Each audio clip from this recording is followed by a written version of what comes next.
Okay. My child, he's 7 years old, and on his birthday, I asked him to make a wish.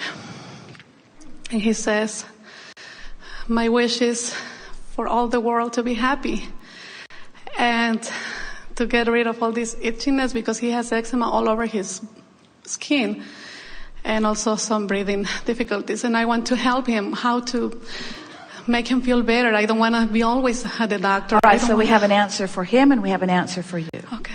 In his question or his desire for the whole world to be happy, his work is to notice as little the unhappiness as he can and look for the happiness that is around.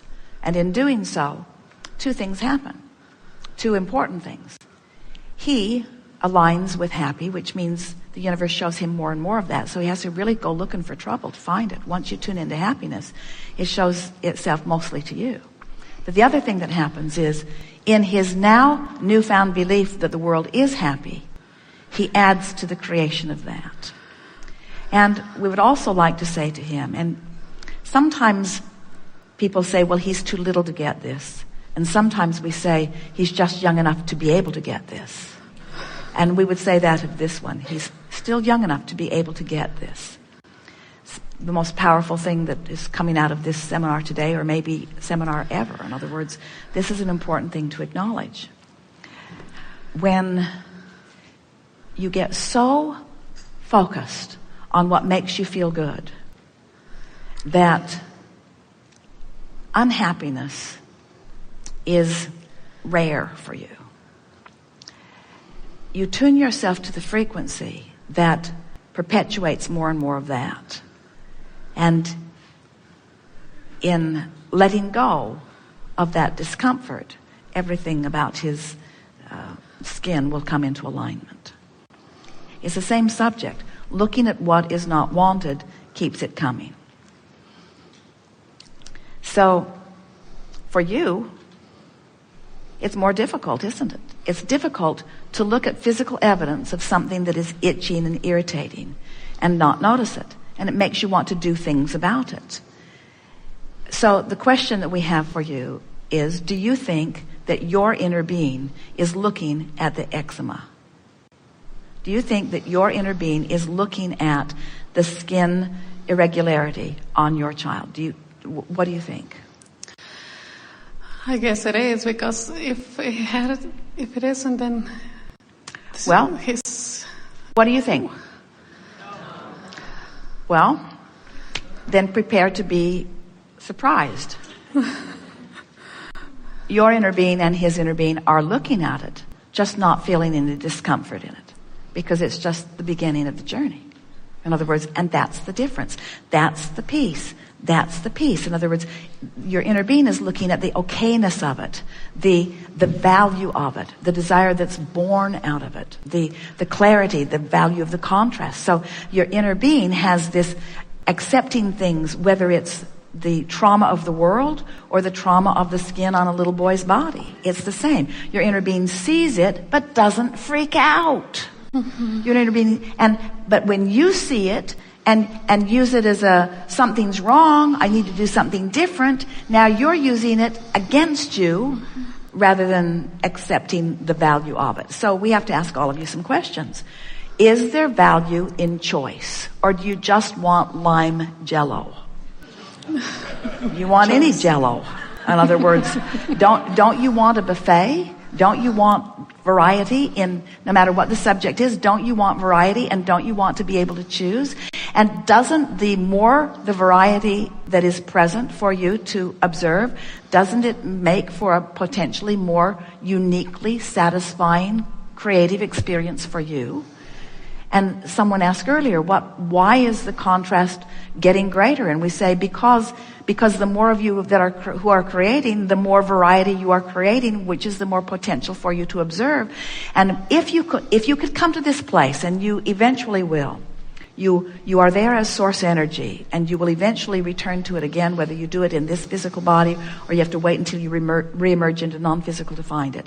But you will eventually come to this delicious place where there is an okayness about what is. Because think about it. As we've been talking about deliberate creation, as you say, well, I want that, but I don't want that. So that's easy to understand. I want abundance. I don't want poverty. I want a good feeling body. I don't want sickness. I want good relationships. I don't want uncomfortable relationships. I want meaningful work. I don't want to be bored. In other words, that contrast is there in everything, at all levels of your beingness. So then you say, all right, so I'm going to be a deliberate creator. So I'm going to think about what I want, and I'm not going to think about what I don't want. You just did. Mm-hmm. Well, I'm going to think more about what I want, and I'm not going to think about what I don't want. And then we say, but every subject is two subjects. When you activate the subject of dollars or prosperity or abundance, there's the end of the stick that's about having it, and there's the end of the stick about not having enough of it. And when you activate the subject, you activate whichever end of the stick is most active within you. But there is a piece that you haven't applied deliberately that we're wanting to give to you here today in the way that you will really feel it.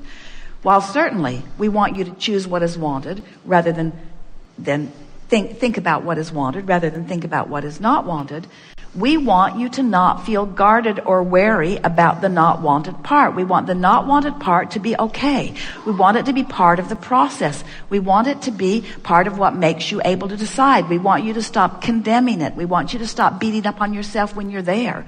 We want it to be all right with you that there is an unwanted version to everything wanted. You've got to accept that. And when you finally do accept it, so there's a difference between saying, oh, I never talk about that because I don't want that. Well, you've got a problem. If you're deliberately never talking about it because you don't want it, then you are acknowledging that there's some big bag bugaboo in your vibration that you're trying to protect yourself from, and you can't. But when you relax and accept the okayness of it, because there is no assertion anywhere in this universe, there's only attraction or inclusion. So when it's all right that something unwanted, and doesn't it have to be, don't you want it to be, isn't it all right that there's darkness in order to enjoy lightness? Doesn't dark have to be there before light even exists? Could one be without the other?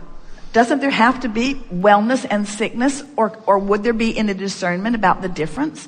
Doesn't there have to be prosperity and poverty? It's the degrees of it that we were talking about. But when you accept the perfection of whatever is, and instead of pushing against it, then that's how everyone in the world becomes happy.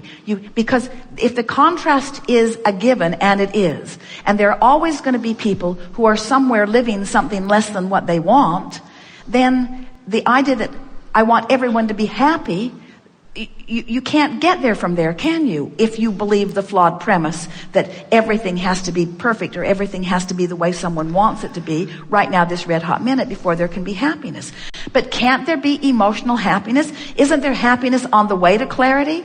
Isn't there happiness on the way to feeling better when you're not feeling good? Are you following us?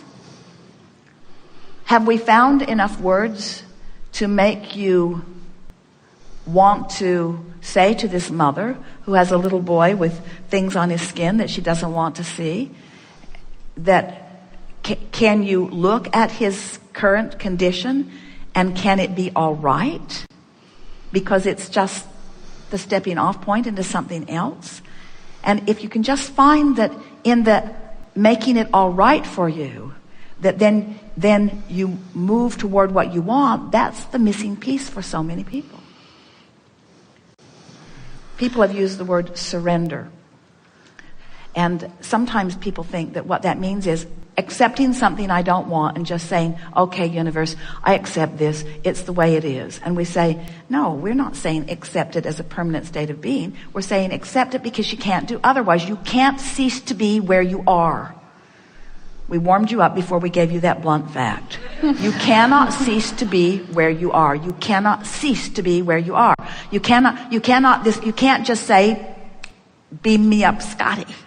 You cannot cease to be where you are. And when you relax where you are in the okayness of wherever it is, you immediately begin moving to where you prefer to be.